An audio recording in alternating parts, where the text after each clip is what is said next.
Israel কি ইরানের ওপর প্রতিশোধ নিতে পারবে? এই দুই দেশের মধ্যে কে সবচেয়ে বেশি শক্তিশালী? যদি এই দুটো দেশের মধ্যে যুদ্ধ শুরু হয় তবে কোন দেশ বিজয়ী হবে? বর্তমানে এই দুই দেশের মধ্যে যুদ্ধ প্রায় শুরু হয়ে গেছে। যদি ইসরায়েল ইরানের উপর হামলা করে তবে এই যুদ্ধ আরও তীব্র হয়ে উঠবে। এই বিষয়ে কোনো সন্দেহ নেই যে আকারের দিক থেকে ইরান ইসরায়েলের তুলনায় অনেক গুণ বড়। শুধু আকারই নয়, জনসংখ্যার দিক থেকেও ইরান ইসরায়েলের চেয়ে বড়। ইসরায়েলের জনসংখ্যা প্রায় ৯০ লক্ষ, আর ইরানের জনসংখ্যা ৯,৫০,০০,০০০-এরও বেশি। এই কারণে ইরানের সৈন্যসংখ্যা ইসরায়েলের সৈন্যসংখ্যার তুলনায় অনেক গুণ বেশি। পশ্চিম এশিয়া এবং আরব বিশ্বের মধ্যে ইরানের সেনাবাহিনীকে সবচেয়ে বড় সেনাবাহিনী হিসাবে ধরা হয়। যদিও ইরান একটি আরব দেশ নয়, তবে তার সীমান্ত বেশ কয়েকটি আরব দেশের সঙ্গে সংলগ্ন। ইরান পৃথিবীর একমাত্র দেশ যাদের দুইটি শক্তিশালী আর্মি রয়েছে।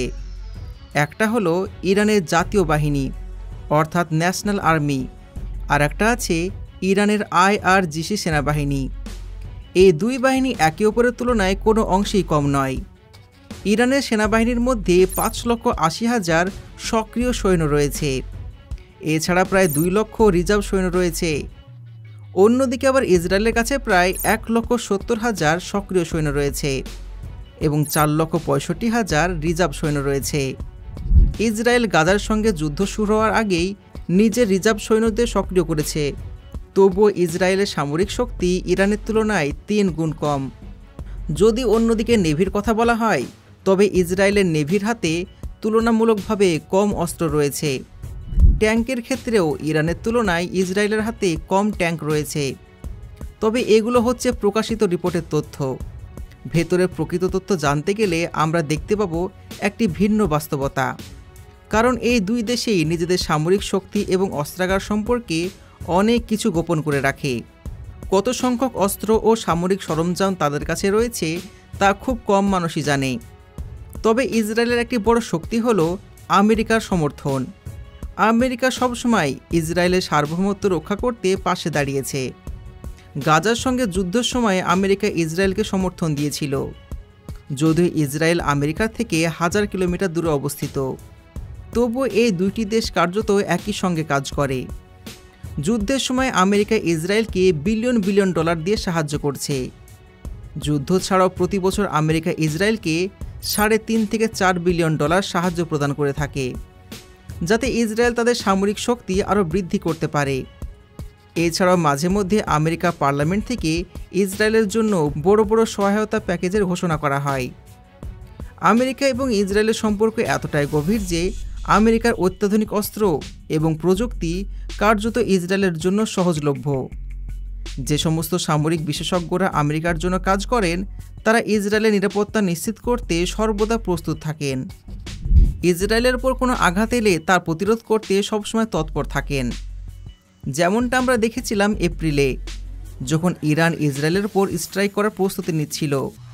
আমেরিকা তখন বড় বড় যুদ্ধ জাহাজ ইসরায়েলের সমুদ্র সীমায় পাঠিয়েছিল। শুধু আমেরিকায় নয়, ব্রিটেন এবং ফ্রান্সও সে একই কাজ করেছিল, যাতে ইরান ইসরায়েলের উপর আক্রমণ চালালে তা দ্রুত প্রতিহত করা যায়। যদিও ইরানের মিসাইল স্ট্রাইকগুলো হঠাৎ করেই হয়েছিল, ফলে এই দেশগুলো তা প্রতিরোধ করতে পারেনি। ইরানের কাছে যে আধুনিক অস্ত্র মজুদ রয়েছে তা প্রয়োজনের তুলনায় অনেক গুণ বেশি। তবে ইসরায়েলের অস্ত্রের ক্ষেত্রেও কোনো ঘাটতি নেই, কারণ আমেরিকা ইসরায়েলের প্রয়োজন অনুযায়ী সমস্ত অস্ত্র সরবরাহ করছে। নেভির প্রসঙ্গে বলতে গেলে ইরানের নেভি ইসরায়েলের তুলনায় অনেক বড়, কিন্তু ইসরায়েলের জন্য শুধুমাত্র আমেরিকা বা ইউরোপ নয়, ব্রিটেন ও ফ্রান্সের মতন শক্তিধর দেশের নেভির সহযোগিতা রয়েছে। এই দেশগুলোর যুদ্ধজাহাজ ইসরায়েলের সমুদ্র এলাকায় আগে থেকে মোতায়েন করা হয়েছে, যাতে ইসরায়েলকে যে কোনো আক্রমণের হাত থেকে রক্ষা করা যায়। অন্যদিকে ইরানের নেভি শক্তি কৌশলগত দিক থেকে অত্যন্ত গুরুত্বপূর্ণ। পারস্য উপসাগরের ওপর ইরানের নিয়ন্ত্রণ রয়েছে, যা একটি গুরুত্বপূর্ণ বাণিজ্যিক পথ। যদি ইরান পারস্য উপসাগর এবং ভারত মহাসাগরের সংযোগস্থল হরমুজ প্রণালীকে ব্লক করে দেয়, তাহলে বিশ্বের বড় অর্থনৈতিক শক্তিগুলোর যেমন আমেরিকা, ইউরোপ এবং আরব দেশগুলোর অর্থনীতি বিপর্যস্ত হয়ে পড়বে। এই সমুদ্রপথটি বৈশ্বিক তেল সরবরাহের জন্য অত্যন্ত গুরুত্বপূর্ণ।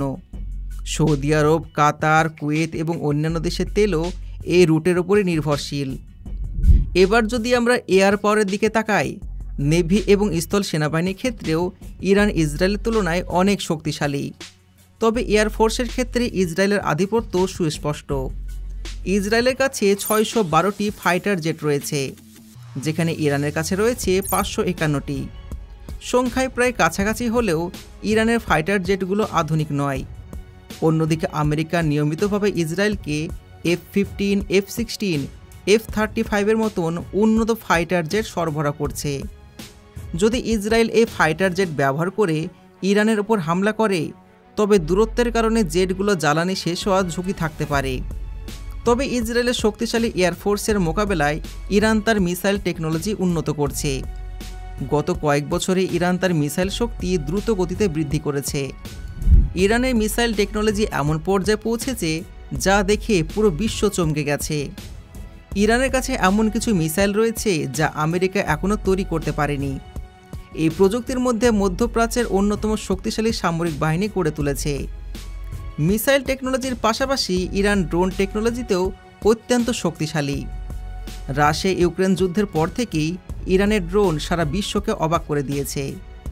ইরান শুধু ড্রোন প্রযুক্তিতে বিখ্যাত নয়, বরং তাদের ড্রোনগুলো অত্যন্ত সাশ্রয় মূল্যে তৈরি এবং তা অত্যন্ত মারাত্মক কার্যক্ষমতা রাখে। ইসরায়েলের যেমন প্রধান মিত্র আমেরিকা, ঠিক তেমনি ইরান মধ্যপ্রাচ্যের বিভিন্ন দেশে নিজেদের প্রভাব বিস্তারের জন্য প্রক্সি গ্রুপগুলোকে সক্রিয় করেছে। এর মধ্যে সবচেয়ে শক্তিশালী হল লেবাননের হিজবুল্লাহ, ইয়েমেনের হুতি বিদ্রোহী। এছাড়াও ইরাক ও ফিলিস্তিনে ইরানের প্রভাবশালী প্রক্সি গ্রুপ রয়েছে। হিজবুল্লাহকে বলা হয় বিশ্বের সবচেয়ে শক্তিশালী নন স্টেট মিলিটারি অর্গানাইজেশন। ইয়েমেনের ইরানের প্রক্সি গ্রুপের কাছে রয়েছে লং রেঞ্জের মিসাইল এবং অত্যাধুনিক ড্রোন। এই সমস্ত ড্রোন ও মিসাইল ইরান সরবরাহ করে থাকে, যার মাধ্যমে তারা আমেরিকা এবং ইউরোপিয়ান দেশগুলোকে ব্ল্যাকমেল করে থাকে। ইয়েমেন থেকে একাধিকবার ইসরায়েলের উপর ড্রোন এবং মিসাইল হামলা হয়েছে, যা ইসরায়েলের স্থাপনাগুলোতে আঘাত এনেছে। যদি ইরান ও ইসরায়েলের মধ্যে সরাসরি যুদ্ধ শুরু হয়ে যায়, তাহলে আমেরিকা ও ইউরোপের দেশগুলো ইসরায়েলের পাশে এসে দাঁড়াবে। অন্যদিকে রাশিয়া, চীন এবং উত্তর কোরিয়া ইরানকে ডাইরেক্ট সমর্থন করে।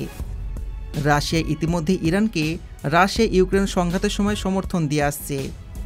শেষে একটি গুরুত্বপূর্ণ বিষয় হলো পারমাণবিক অস্ত্র। ইসরায়েল কখনোই সরাসরি স্বীকার করেনি যে তাদের কাছে পারমাণবিক অস্ত্র রয়েছে, তবে তারা অস্বীকারও করেনি। বিশ্ব মনে করে ইসরায়েলের কাছে মোটামুটি 80 থেকে 90টি নিউক্লিয়ার ওয়েপন রয়েছে। অন্যদিকে ইরান সম্পর্কিত বিভিন্ন রিপোর্টে বলা হয়েছে যে ইরান কিছুদিনের মধ্যেই পারমাণবিক শক্তিধর দেশে পরিণত হতে পারে, যদিও ইরান এখনও আনুষ্ঠানিকভাবে তা ঘোষণা করেনি। অনেক বিশেষজ্ঞ মনে করেন ইরান হয়তো ইতিমধ্যেই এই ক্ষমতা অর্জন করেছে বা হয়তো খুবই কাছাকাছি চলে এসেছে। কিছু বিশেষজ্ঞরা আরও বলেন ইরানের কাছে সমস্ত উপকরণ প্রস্তুত রয়েছে, যা দিয়ে তারা যখন খুশি যত পরিমাণ পারমাণবিক অস্ত্র প্রস্তুত করতে পারে। যদি আমরা পাওয়ার ইন্ডেক্সের কথা বলি, তাহলে প্রতি বছর এই সূচকে বিশ্বের শক্তিশালী দেশের র্যাঙ্কিং প্রকাশিত হয়। এই তালিকায় ইরান 14তম আর ইসরায়েল 17তম স্থানে রয়েছে। তবে এখানে র্যাঙ্কিং বা অস্ত্রের সংখ্যা নয়, মূল বিষয় হলো কার সঙ্গে কার মিত্রতা বেশি রয়েছে।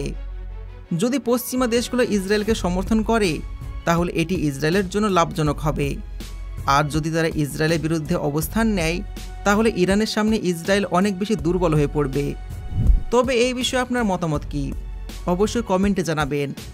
আমি তো ইরানকে সাপোর্ট করি, আপনি কাকে সাপোর্ট করেন সেটা জানাবেন।